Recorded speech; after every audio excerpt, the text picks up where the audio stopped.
Assalomu alaykum, mening aziz muxlislarim. Men mana hozir qalampir munchoqni tayyorlab qo'ydim. Har kuni bir piyola ichishga odatlanganman. Sababi bu inson organizmi uchun juda ham foydali. Buyraklardagi shamollashlarni bartaraf etadi.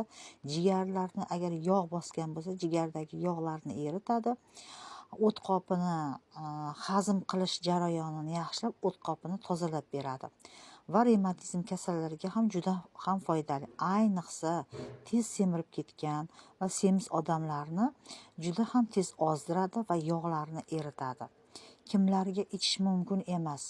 Oshqozonida yara kasali bo'lsa, yo oshqozoni tez og'rigan insonlarga ichish mumkin emas, tavsiya qilmayman.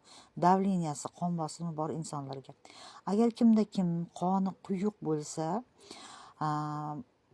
buyuragida shamollashi bo'lib, yo o't qopida og'riqlar bo'lsa, jigarini yog' bosib ketgan bo'lsa, shu insonlarga men tavsiya qilaman. Buni hech qanday zarari yo'q. Bu inson organizmi uchun juda ham foydali. Qonlarni tozalab beradi, virus kasallarni yo'q qiladi.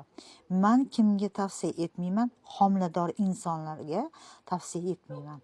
Kanalimizga obuna bo'ling, keyingi videolarni ham kutib qoling.